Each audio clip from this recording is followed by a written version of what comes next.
এমন একজন আল্লাহর বান্দা দুনিয়ার মধ্যে অনেক নামাজ পড়েছে, দুনিয়ার মধ্যে অনেক রোজা রেখেছে, দুনিয়ার মধ্যে অনেক হজ করেছে, প্রত্যেকটা বছর বাইতুল্লাহর মধ্যে গিয়ে উমরা করে।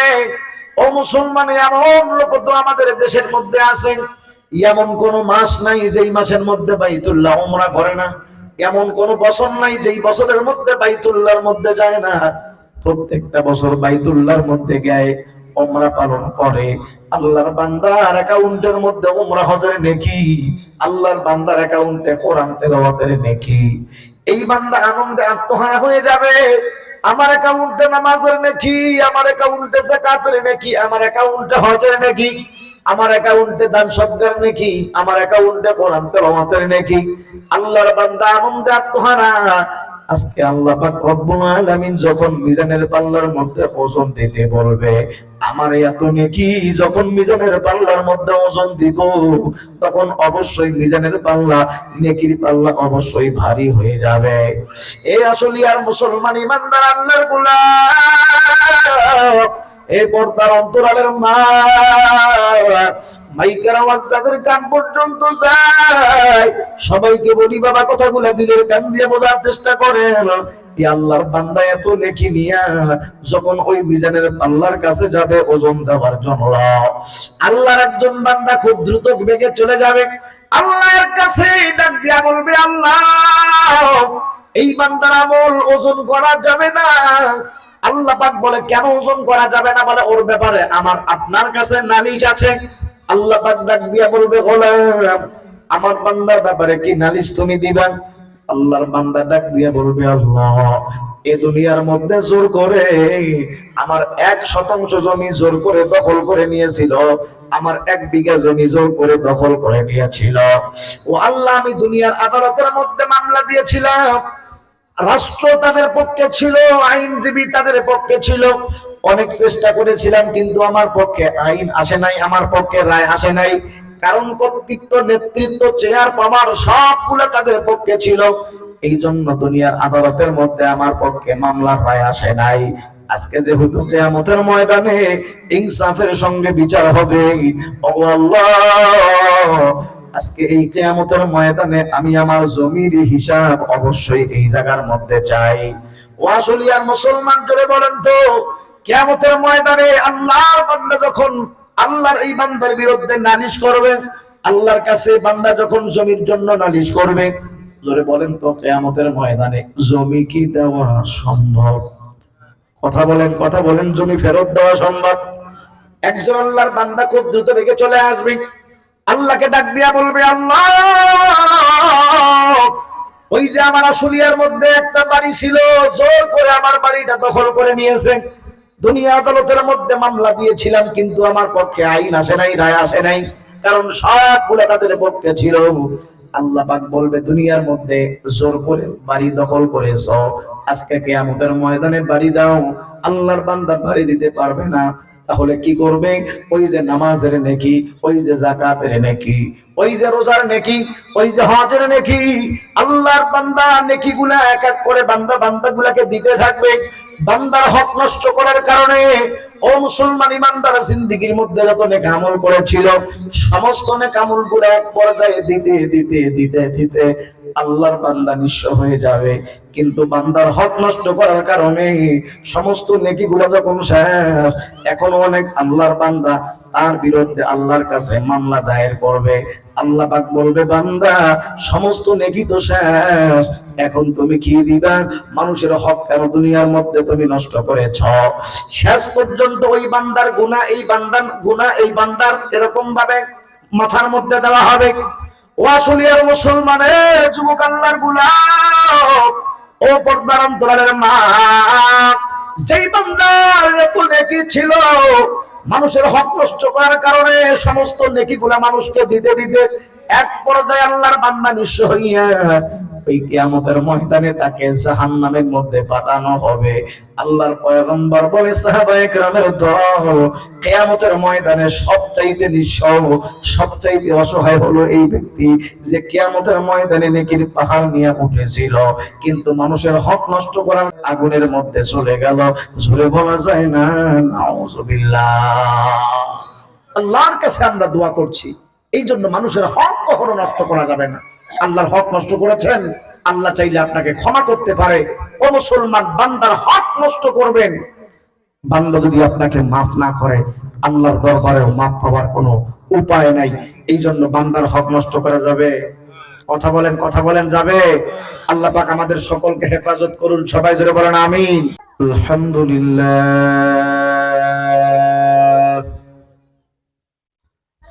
আলহামদুলিল্লাহি কাফা ওয়া সালামুন আলা ইবাদিহিল্লাযীনা ইসতাফা।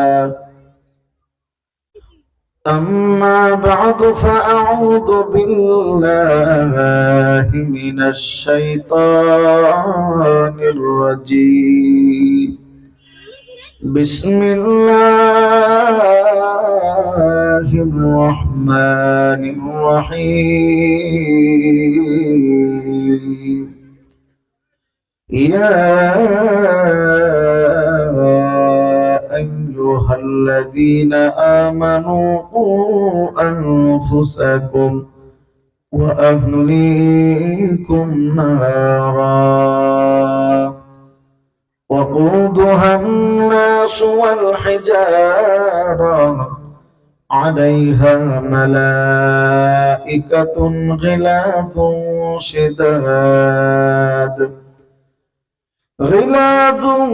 شداد لا يعصون الله ما أمرهم ويفعلون ما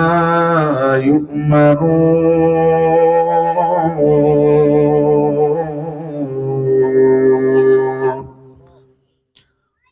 وقال النبي صلى الله عليه وسلم: كن عالما أو متعلما أو مستمعا أو محبا ولا تكن خامسا فتهلك. صدق الله مولانا العظيم وصدق رسوله النبي الكريم ونحن على ذلك من الشاهدين والشاكرين والحمد لله رب العالمين. اللهم صل على سيدنا مولانا محمد وعلى آله وأصحابه وبارك وسلم. سبحانك لا علم لنا إلا ما علمتنا إنك أنت العليم الحكيم. একটু মহব্বতের সঙ্গে সবাই জিকির করি লা ইলাহা ইল্লাল্লাহ, লা ইলাহা ইল্লাল্লাহ, লা ইলাহা ইল্লাল্লাহ, লা ইলাহা ইল্লাল্লাহ, লা ইলাহা ইল্লাল্লাহ। সবাই লা ইলাহা তুহি আল্লাহ জলিলুল্লাহ জাহাদার বহর হালে তুহি মেরা নিগাহদার। তুহি আল্লাহ জলিলুল্লাহ জাহাদার বহর হালে তুহি মেরা নিগাহদার। লা ইলাহা ইল্লাল্লাহ, লা ইলাহা ইল্লাল্লাহ, লা ইলাহা ইল্লাল্লাহ, লা ইলাহা ইল্লাল্লাহ মুহাম্মাদুর রাসূলুল্লাহ।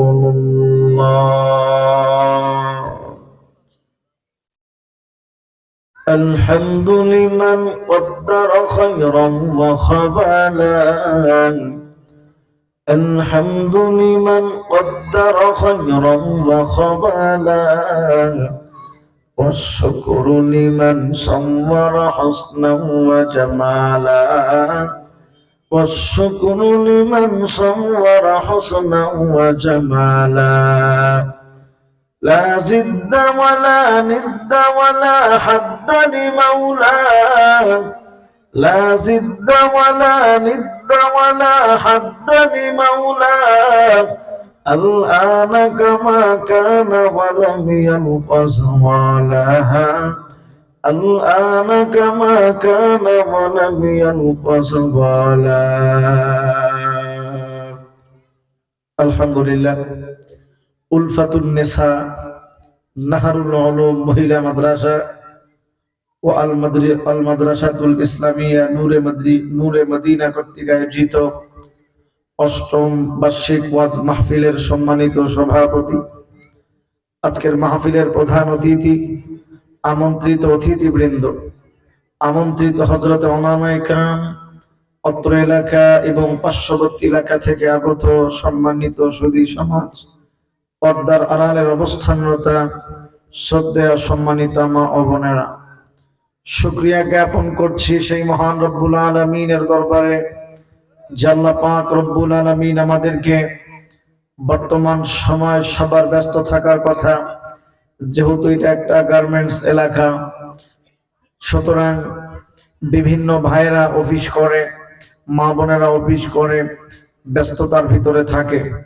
সারাটা দিন বিভিন্ন ভাই হয়তো অফিস করেছে, চাকরিজীবী ভাইয়েরা চাকরি থেকে ফিরে এসেছে, ভ্যান চালক ভাইয়েরা, রিক্সা চালক ভাইয়েরা, অটো চালক ভাইয়েরা সারাদিন ভ্যান রিক্সা অটো চালিয়ে এখন রেস্ট নেওয়ার কথা, আরাম নেওয়ার কথা, কিন্তু এমন একটি মুহূর্তে সমস্ত আরামকে কোরবান করে কোরআনের মহব্বতে, রসুলের মহব্বতে, রহমতি বরকতি সামিয়ানার নিচে বসে কোরআন সুন্নাহর আলোচনাগুলি শোনার জন্য যে মহান আল্লাহ আমাদেরকে কবুল করেছেন, এজন্য আশুলিয়াবাসী আপনারা খুশি না বেজার?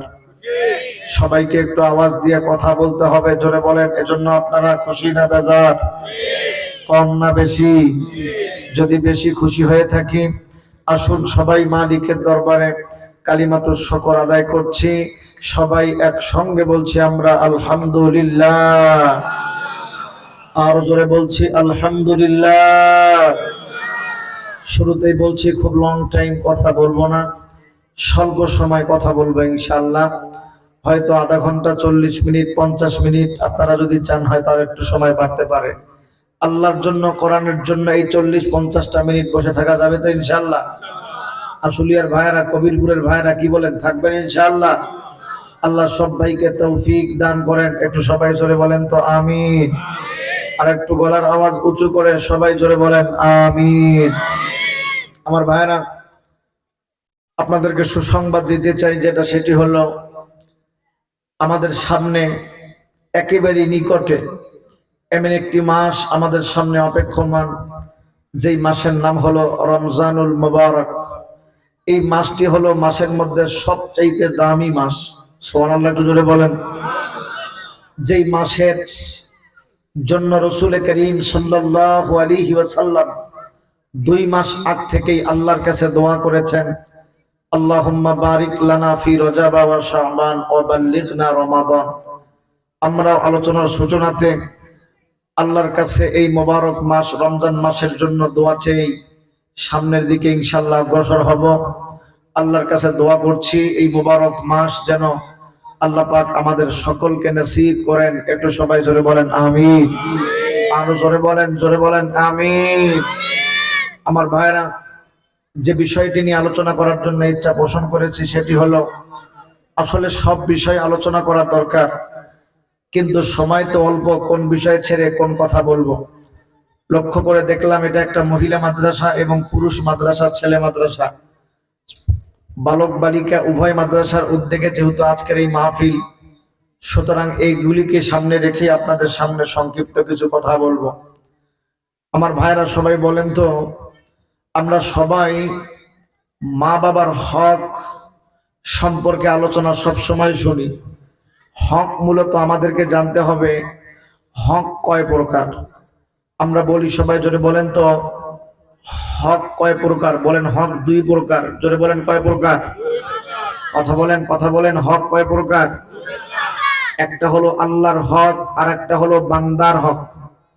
আল্লাহর হক যদি কেউ নষ্ট করে, যেমন নামাজ কোনো বান্দা পড়লো না, রমজান মাসের রোজা কোনো বান্দা আদায় করলো না, আল্লাহর বিধান যাকাত কোনো বান্দা দিল না, আল্লাহর বিধান হজ কোনো বান্দা আদায় করলো না, যে সমস্ত আল্লাহ পাকের বিধান আছে, আল্লাহ পাকের হক আছে, বান্দা যদি এই সমস্ত হকগুলা নষ্ট করে, আল্লাহ পাকের এত দয়া, আল্লাহ পাকের এত মায়া, মালিক যদি চান কিয়ামতের ময়দানে সামান্য কোনো একটা আমলকে লক্ষ্য করে বান্দার নামাজের গুনাহ, রোজার গুনাহ, হজের গুনাহ, যাকাতের গুনাহ, সমস্ত গুনাহগুলাকে মাফ করে দিয়ে আল্লাহ পাক বিনা হিসাবে বান্দাকে জান্নাত দিতে পারেন। জোরে কোন সুবহানাল্লাহ।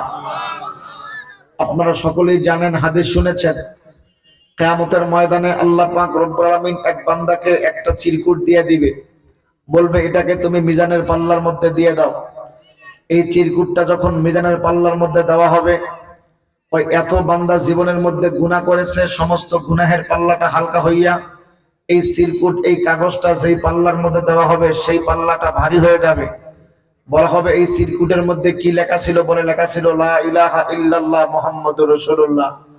আল্লাহর বান্দা শুধুমাত্র এই কালেমার ওসিলায় কিয়ামতের ময়দানে আল্লাহ পাক বান্দাকে maaf করে দিবেন। জোরে কোন সুবহানাল্লাহ। এটা হলো আল্লাহ পাকের হক। আল্লাহ পাক যত বড়, তার দয়াও তত বড়। কথা বলেন ঠিক কি না? এজন্য কি আমাদের নামাজ ছাড়া মনে হয় যাবে? রোজা বাদ দেওয়া যাবে? যাকাত বন্ধ করা যাবে? হজ বন্ধ করা যাবে? বলে আল্লাহ পাক যাকে চান maaf করতে পারেন, কিন্তু আপনাকেই যে আল্লাহ maaf করবে কোনো গ্যারান্টি আছে? কথা বলেন আছে? এই জন্য জোরে বলেন তো, নামাজ পড়ার দরকার আছে না নাই? রোজা রাখার দরকার আছে না নাই? পর্দা করার দরকার জোরে বলেন আছে না নাই? গান বাজনা ছাড়ার দরকার আছে না নাই? মিথ্যা কথা বন্ধ করার দরকার আছে না নাই? গীবত শিকায়ত বন্ধ করার দরকার আছে না নাই? সুতরাং সবকিছু আমরা ওয়াজ জানি, সব ওয়াজই আমাদের মুখস্থ, শুধুমাত্র কেবলমাত্র আমল করা বাকি। কথা বলেন ঠিক কি না? আমল করবেন তো ইনশাআল্লাহ। আল্লাহ সবাইকে তৌফিক দান করেন। একটু গলার আওয়াজ উঁচু করে সবাই জোরে বলেন আমিন। বলছিলাম যে হক দুই প্রকার, একটা হলো বান্দার আল্লাহর হক, আর একটা হলো বান্দার হক। আল্লাহর হক চাইলে আল্লাহ মাফ করে দিলেও দিতে পারেন, কিন্তু বান্দার হক যেটা, বান্দার হক যদি কেউ নষ্ট করে, বান্দা যদি মাফ না করে, বলে আল্লাহ পাকও মাফ করবেন না। আপনি বান্দার হক নষ্ট করেছেন, জোর করে মানুষের জমি দখল করেছেন, জোর করে মানুষের অটো রিক্সা দখল করেছেন, জোর করে মানুষের একটা বাড়ি আপনি দখল করেছেন, বলে এই বান্দার হক যে আপনি নষ্ট করলেন, আল্লাহর বান্দা যদি আপনাকে না মাফ করে, আল্লাহ পাকও আপনাকে মাফ করবে না। এজন্য হক অত্যন্ত মারাত্মক জিনিস। ও মুসলমান, কিয়ামতের ময়দানে আল্লাহ পাক রব্বুল আলামিন সবচেয়ে অসহায় এবং দারিদ্র বান্দা কে হবে, এটা কিয়ামতের ময়দানে আল্লাহ পাক দেখিয়ে দিবে। রাসূল করিম সাল্লাল্লাহু আলাইহি ওয়াসাল্লাম সাহাবায়ে কেরামদেরকে বলে, ও সাহাবায়ে কেরামরা, তোমরা কি জানো কিয়ামতের ময়দানে সবচেয়ে অসহায়, সবচেয়ে দারিদ্র, সবচেয়ে গরীব কোন ব্যক্তি তোমরা কি জানো? সাহাবায়ে কেরাম বললেন, আল্লাহু আ'লামু ওয়া রাসূলুহু, আল্লাহ এবং তার রাসূলই ভালো জানে। রাসূল বলে, তাহলে শোনো, আমি বলি কিয়ামতের ময়দানে সবচেয়ে অসহায়, সবচেয়ে দারিদ্র, সবচেয়ে নিঃস্ব কোন ব্যক্তি হবে? ও মুসলমান, জোরে বলেন তো, দুনিয়ার মধ্যে যার যত টাকা বেশি তার অ্যাকাউন্ট তত বেশি। কথা বলতে হবে ঠিক কিনা? দেখবেন যে যার যত টাকা বেশি, ওর জনতা ব্যাংকে অ্যাকাউন্ট, ডাচ বাংলা ব্যাংকে অ্যাকাউন্ট, ইসলামী ব্যাংকে অ্যাকাউন্ট, আইএফআইসি ব্যাংকে অ্যাকাউন্ট, কত রকমের ব্যাংক আছে, এক ব্যাংকে জায়গা হয় না। এমনকি এদেশেও জায়গা হয় না, শেষ পর্যন্ত বিদেশের মধ্যে টাকা পাচার করে পাঠায়। কথা বলেন আছে না নাই? যার যত টাকা বেশি তার অ্যাকাউন্ট তত বেশি। বলে কিয়ামতের ময়দানেও যেই বান্দার আমল যত বেশি, ওই বান্দার অ্যাকাউন্ট তত বেশি হবে। জোরে কোন সুবহানাল্লাহ। আমার আসলে আর মুসলমান ভাইয়েরা কথাগুলো দিনের কান দিয়ে বোঝার চেষ্টা করেন। এই পর্দার অন্তরালের মা, মাইকের আওয়াজ যাদের কান পর্যন্ত যায়, সবাইকে বলি বাবা, কথাগুলো দিলের কান দিয়ে বোঝার চেষ্টা করেন। ও বৃদ্ধ বাবাজিরা, মাইকের আওয়াজ যাদের কান পর্যন্ত যায়, সবাইকে বলি বাবা, কথাগুলো দিলের কান দিয়ে বোঝার চেষ্টা করো। আল্লাহ পাকের যেই বান্দা দুনিয়ার মধ্যে বেশি বেশি করে নামাজ পড়েছে, ওই বান্দার নামাজের অ্যাকাউন্ট আল্লাহ একটা করে দিয়েছে। বান্দা যত নামাজ পড়ে ওই নামাজের অ্যাকাউন্টে নেকিগুলা জমা হইতে থাকে। জোরে কোন সুবহানাল্লাহ। যেই বান্দা দুনিয়ার মধ্যে বেশি বেশি করে দান সদকা করে, ও মুসলমান ইমানদার আল্লাহর গোলাম, দান সদকার অ্যাকাউন্টে আল্লাহর বান্দার নেকি জমা হতে থাকে। যেই বান্দা দুনিয়ার মধ্যে বেশি বেশি করে রোজা রাখে, রোজার অ্যাকাউন্টে বান্দার নেকি জমা হতে থাকে। দুনিয়ার মধ্যে যেই বান্দা যত বেশি আমল করে, আল্লাহর বান্দার আমল ওই অ্যাকাউন্টে জমা হতে থাকে।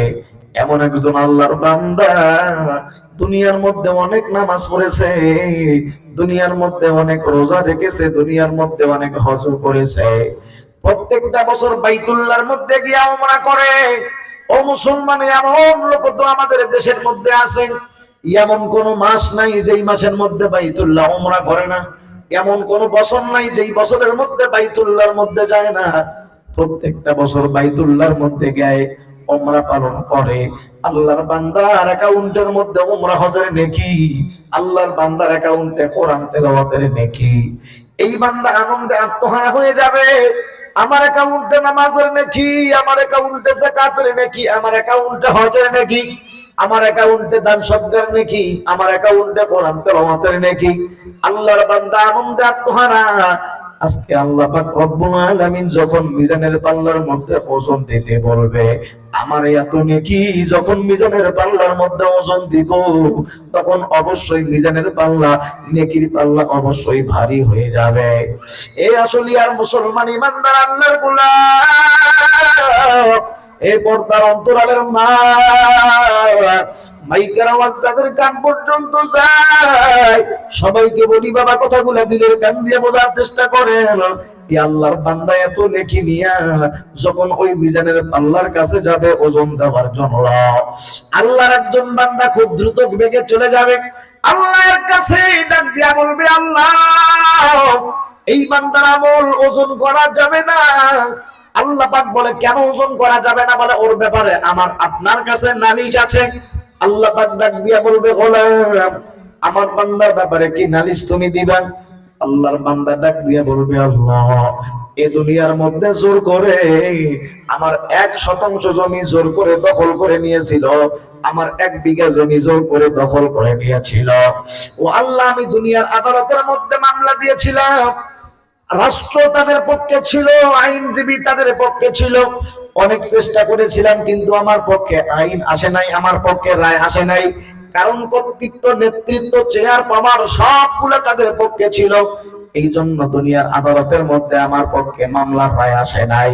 আজকে যেহেতু কিয়ামতের ময়দানে ইনসাফের সঙ্গে বিচার হবে, ওগো আল্লাহ আজকে এই কিয়ামতের ময়দানে আমি আমার জমির হিসাব অবশ্যই এই জায়গার মধ্যে চাই। ও আসলে আর মুসলমান জোরে বলেন তো, কিয়ামতের ময়দানে আল্লাহর বান্দা যখন আল্লাহর এই বান্দার বিরুদ্ধে নালিশ করবে, আল্লাহর কাছে বান্দা যখন জমির জন্য নালিশ করবে, জোরে বলেন তো কিয়ামতের ময়দানে জমি কি দেওয়া সম্ভব? কথা বলেন, কথা বলেন, জমি ফেরত দেওয়া সম্ভব? একজন আল্লাহর বান্দা খুব দ্রুত বেগে চলে আসবে, আল্লাহকে ডাক দিয়া বলবে, আল্লাহ ওই যে আমার আশুলিয়ার মধ্যে একটা বাড়ি ছিল, জোর করে আমার বাড়িটা দখল করে নিয়েছে। দুনিয়া আদালতের মধ্যে মামলা দিয়েছিলাম, কিন্তু আমার পক্ষে আইন আসে নাই, রায় আসে নাই, কারণ সবগুলো তাদের পক্ষে ছিল। আল্লাহ পাক বলবে, দুনিয়ার মধ্যে জোর করে বাড়ি দখল করেছো, আজকে কিয়ামতের ময়দানে বাড়ি দাও। আল্লাহর বান্দা বাড়ি দিতে পারবে না, তাহলে কি করবে? ওই যে নামাজের নেকি, ওই যে যাকাতের নেকি, ওই যে রোজার নেকি, ওই যে হজের নেকি, আল্লাহর বান্দা নেকিগুলা এক এক করে বান্দাগুলাকে দিতে থাকবে। বান্দার হক নষ্ট করার কারণে ও মুসলমান ইমানদার জিন্দেগীর মধ্যে যত নেক আমল করেছিল, সমস্ত নেক আমলগুলো এক পর্যায়ে দিতে দিতে দিতে দিতে আল্লাহর বান্দা নিঃস্ব হয়ে যাবে। কিন্তু বান্দার হক নষ্ট করার কারণে সমস্ত নেকিগুলো যখন শেষ, এখনো অনেক আল্লাহর বান্দা তার বিরুদ্ধে আল্লাহর কাছে মামলা দায়ের করবে। আল্লাহ পাক বলবে, বান্দা সমস্ত নেকি তো শেষ, এখন তুমি কি দিবা? মানুষের হক কেন দুনিয়ার মধ্যে তুমি নষ্ট করেছ? শেষ পর্যন্ত ওই বান্দার গুনাহ, এই বান্দার গুনাহ, এই বান্দার এরকম ভাবে মাথার মধ্যে দেওয়া হবে। ও আশুলিয়ার মুসলমানের যুবক আল্লাহর গোলাম, ও পর্দার অন্তরালের মা, যেই বান্দার এত নেকি ছিল, মানুষের হক নষ্ট করার কারণে সমস্ত নেকিগুলা মানুষকে দিতে দিতে এক পর্যায়ে আল্লাহর বান্দা নিঃস্ব হইয়া ওই কিয়ামতের ময়দানে তাকে জাহান্নামের মধ্যে পাঠানো হবে। আল্লাহর পয়গম্বর বলে, সাহাবায়ে কেরামের দল, কিয়ামতের ময়দানে সবচাইতে নিঃস্ব, সবচাইতে অসহায় হলো এই ব্যক্তি যে কিয়ামতের ময়দানে নেকির পাহাড় নিয়ে উঠেছিল, কিন্তু মানুষের হক নষ্ট করার আগুনের মধ্যে চলে গেল। জোরে বলা যায় না নাউযুবিল্লাহ। আল্লাহর কাছে আমরা দোয়া করছি, এই জন্য মানুষের হক কখনো নষ্ট করা যাবে না। আল্লাহর হক নষ্ট করেছেন, আল্লাহ চাইলে আপনাকে ক্ষমা করতে পারে। ও মুসলমান, বান্দার হক নষ্ট করবেন, বান্দা যদি আপনাকে মাফ না করে, আল্লাহর দরবারেও মাফ পাওয়ার কোনো উপায় নাই। এই জন্য বান্দার হক নষ্ট করা যাবে? কথা বলেন, কথা বলেন, যাবে? আল্লাহ পাক আমাদের সকলকে হেফাজত করুন। সবাই জোরে বলেন আমিন।